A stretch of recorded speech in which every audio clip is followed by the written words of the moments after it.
بسم اللہ الرحمن الرحیم۔ کربلا کے بعد یزید کی دردناک موت۔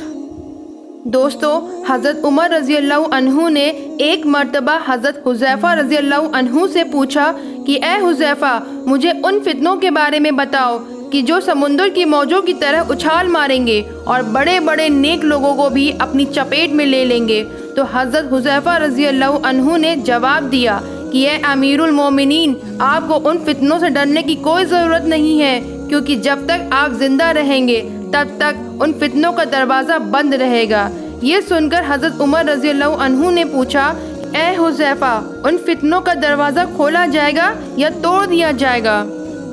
تو حضرت حذیفہ رضی اللہ عنہ نے جواب دیا کہ اے امیر المومنین، وہ دروازہ توڑ دیا جائے گا اور وہ دروازہ آپ خود ہو۔ یہ اشارہ تھا کہ حضرت عمر رضی اللہ عنہ کو آگے چل کر شہید کر دیا جائے گا۔ دوستو، یہ بخاری شریف کی روایت ہے، اور حضرت عمر رضی اللہ عنہ نے دروازے کے بارے میں جو یہ باتیں پوچھی کہ آخر اسے توڑا جائے گا یا کھولا جائے گا، تو یہ اس وجہ سے پوچھا کہ اگر دروازہ کھولا جائے تو اسے بند کرنا آسان ہوتا ہے، لیکن اگر دروازہ توڑ دیا جائے تو پھر وہ دوبارہ کبھی بند نہیں ہو سکتا۔ اور پھر آگے چل کر ایسے ہی ہوا کہ جس دن سے حضرت عمر رضی اللہ عنہ کو شہید کیا گیا تو ان فتنوں کا دروازہ ایسا ٹوٹا کہ آج تک بند نہ ہو سکا۔ حضرت ابو ہریرہ رضی اللہ عنہ اپنی آخری عمر میں یہ دعا مانگا کرتے تھے کہ اے اللہ، مجھے 60 ہجری کے بعد لڑکوں کی حکومت آنے سے پہلے اپنے پاس بلا لینا۔ لڑکوں کی حکومت سے اشارہ یزید کی حکومت کی طرف تھا، اور ایسا ہی ہوا کہ حضرت ابو ہریرہ رضی اللہ عنہ کی 59 ہجری میں ہی وفات ہو گئی،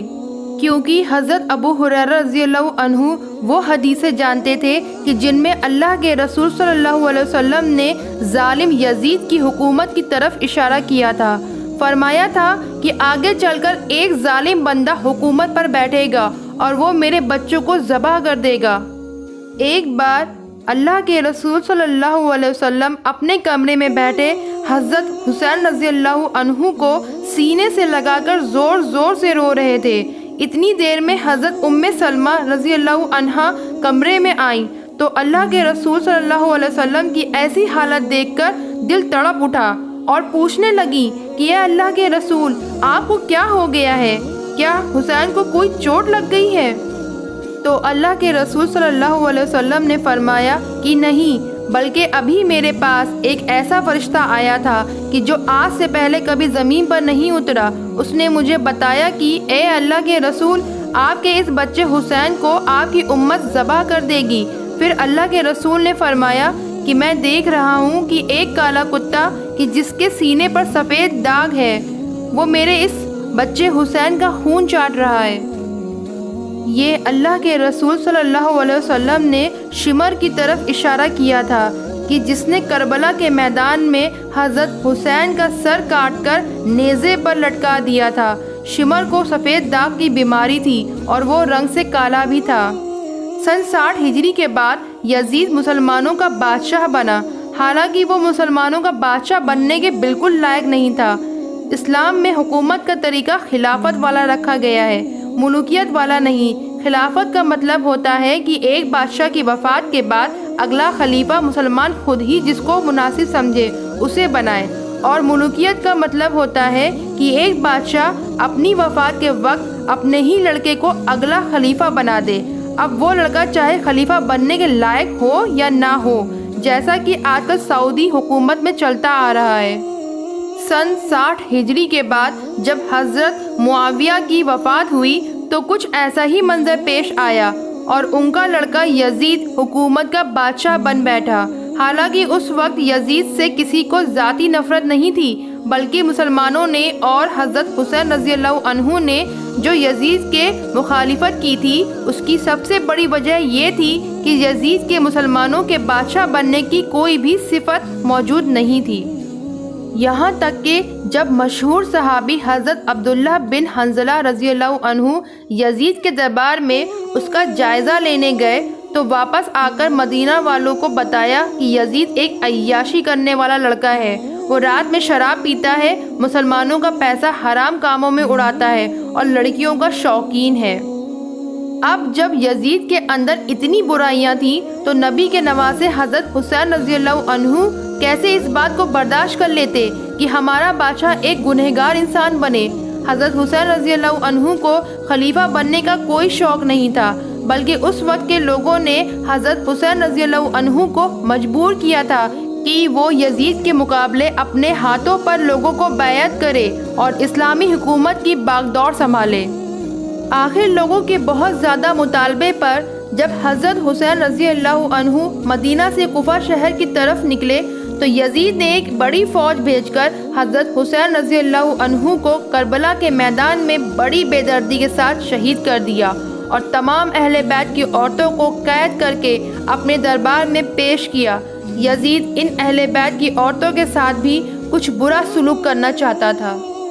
لیکن حضرت زینب کے دل چیر دینے والے خطبوں نے یزید کے پورے محل کو ہلا کر رکھ دیا۔ اسی لیے یزید نے ڈر کر تمام اہل بیت کی عورتوں کو جلدی سے مدینہ واپس رخصت کر دیا۔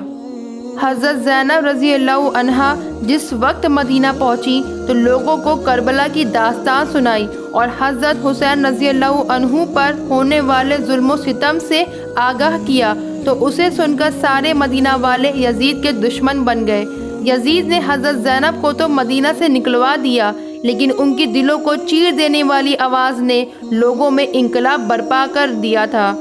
اور پھر سن 63 ہجری میں سارے مدینہ والے یزید کے دشمن بن کر کھڑے ہو گئے اور عام اعلان کر دیا کہ ہم یزید کو اپنا بادشاہ ماننے سے انکار کرتے ہیں۔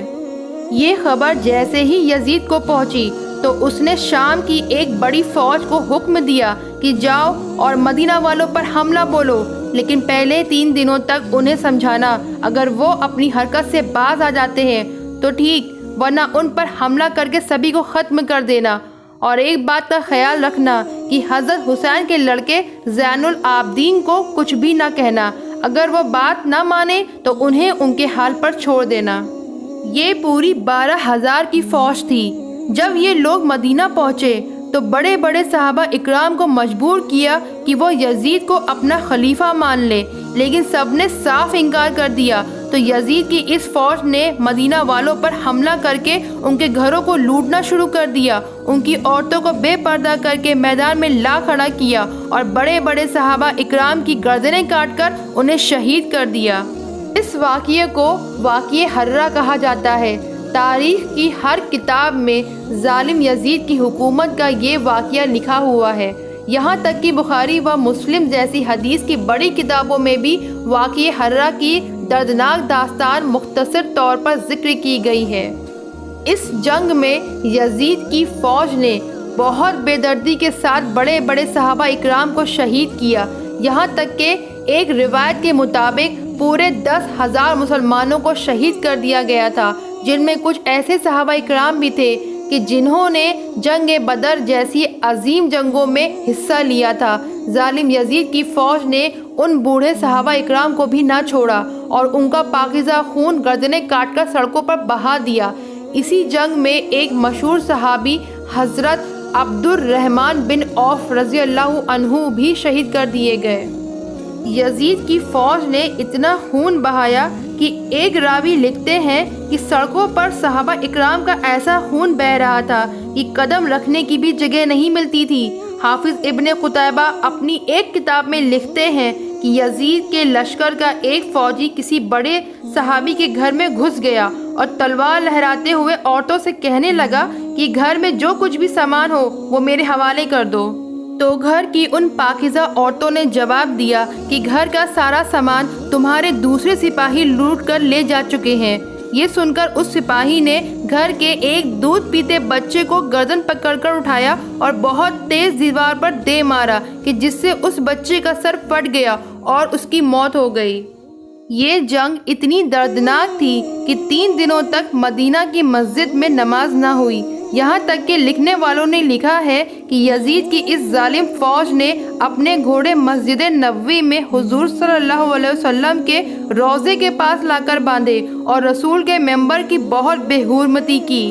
آخر اس جنگ کے بعد جب یزیدی لشکر مدینہ چھوڑ کر واپس گیا تو مدینہ کے ہر گھر سے رونے کی آوازیں آنے لگیں۔